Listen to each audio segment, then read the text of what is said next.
Hi everyone, I'm Dan from JazzComposersPresent.com, an online space where composers, musicians, and listeners come together to celebrate the music we love. I'm joined today by Mehmet Ali Sanlıkol, Grammy-nominated composer, multi-instrumentalist, and full-time faculty member at New England Conservatory.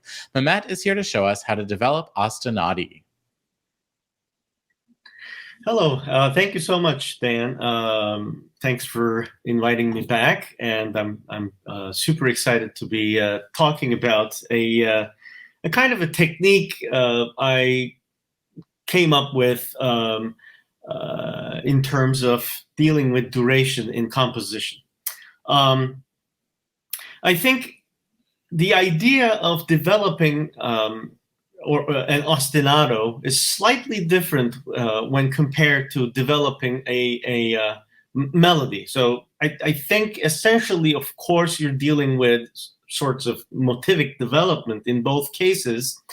But the idea of an ostinato, because it's something that is set and it repeats, and when you try to take something, a structure, that is supposed to be repetitive, and you kind of start approaching it with the mindset that you are going to develop something that is repeating, I think it ends up creating a musical effect that is essentially different from motivic development in melodies, which is, of course, one of the first things that we talk about when it comes to composition, arrangements, but this is a slightly different thought. Now, I kind of found my way into this idea, believe it or not, through dealing with Eastern musics, basically musics that are based in or rooted in the maqam concept, modal concept of the Middle East.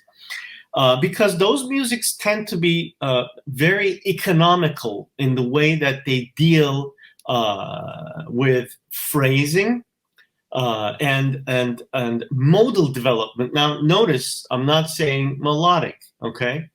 And so, kind of thinking about those issues, I started messing around with the idea of taking a phrase, which then manifests itself, in kind of an ostinato like concept.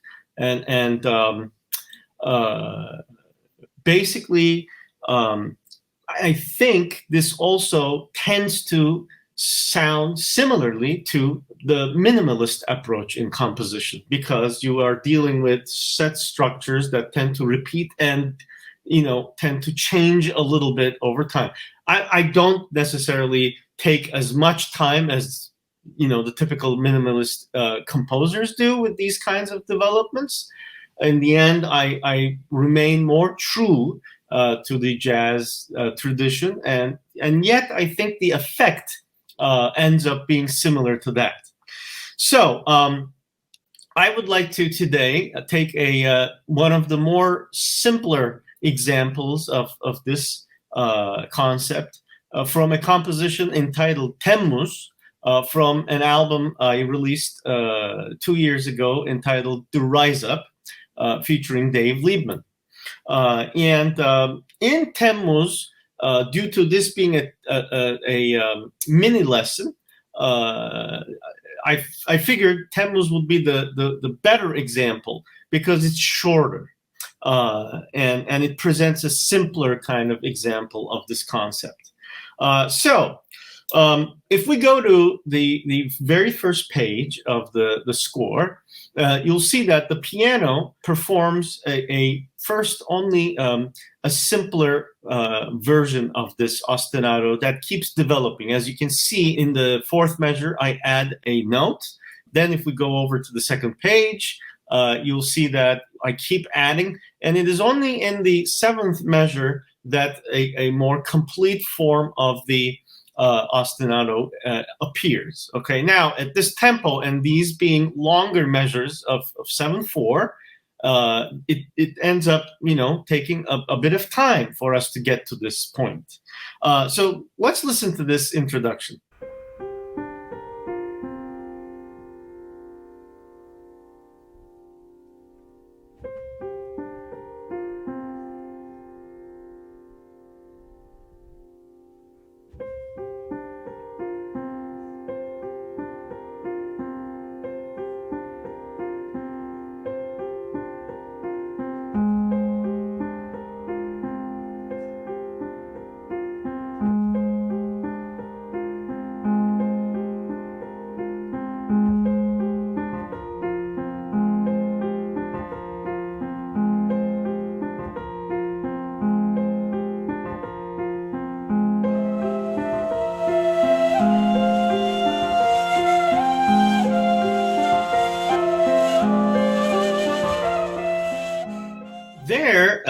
as you can see, I really took my time in order to get to this point later where finally the fuller version of the ostinato is presented. And it's a good exercise in being a patient composer, which is important when dealing with duration and trying to reveal your intentions as a composer. But this is just the very beginning of the composition. What I later on, I come back to the motif, and I kind of, and not too much later on, but only a minute or two into the piece, I basically come to a point where I reintroduce the everything. This time, I developed the piano ostinato much quicker. And this time I go into this exact same melody that came on top, where in this example you heard it performed with a muted trumpet and an end-blown Middle Eastern flute, the ney. This time, however, it is going to reveal the full nature of the 3+4 structure of the 7. That 7 is actually very much based on a large Turkish, classical Turkish rhythmic cycle. But in this case, of course, I've turned it into a groove that was going to be presented by a full jazz orchestra. So here it is now, the same exact pattern, same exact ostinato, but revealed this time within the big band, with the big band and a much fuller groove, and so on and so forth.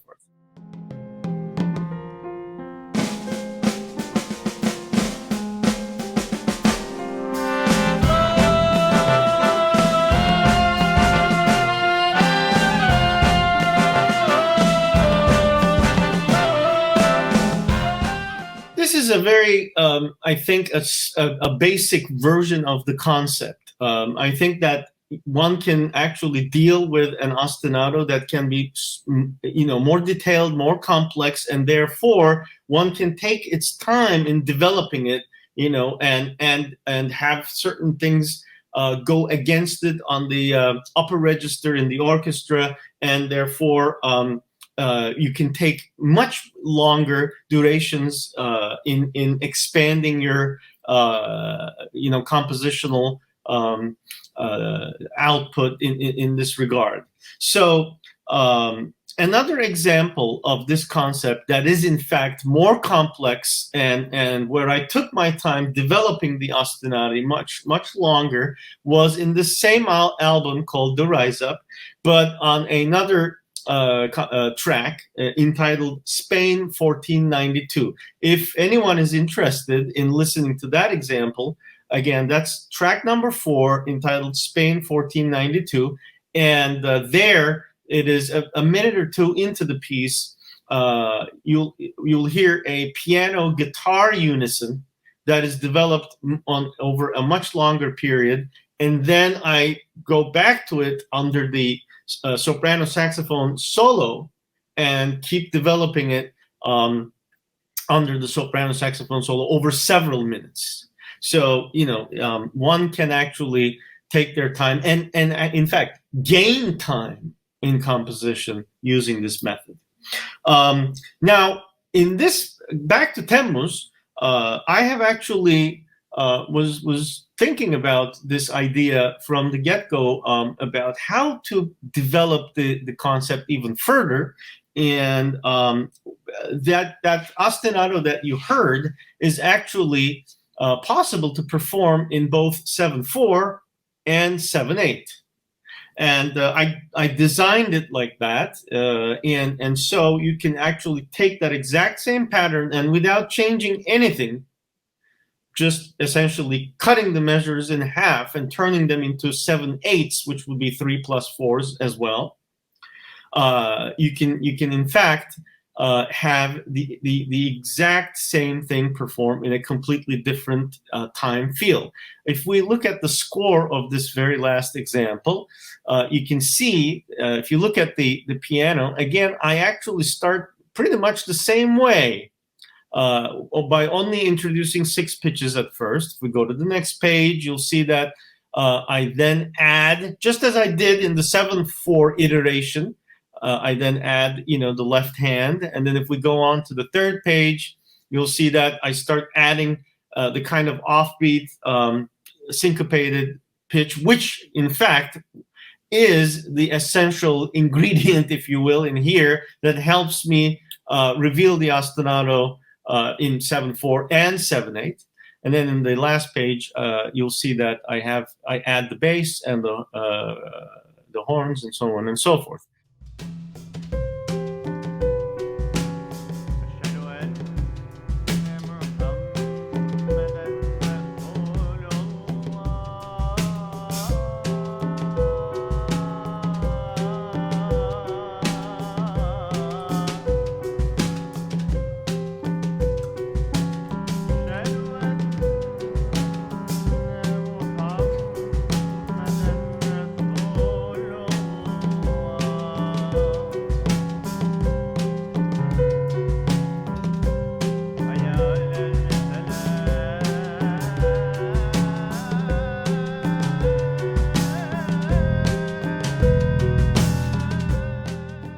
I hope that this technique may help you in becoming an economical composer who will have a much better control of time and duration and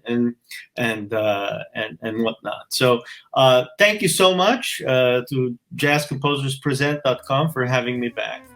Thanks for watching today's mini lesson. Be sure to like, share, and subscribe. Drop any questions, comments, or suggestions for future videos in the comment section down below. To watch our full-length events and participate in live Q&As with our presenting artists, head over to jazzcomposerspresent.com. Thanks, and we'll see you next time.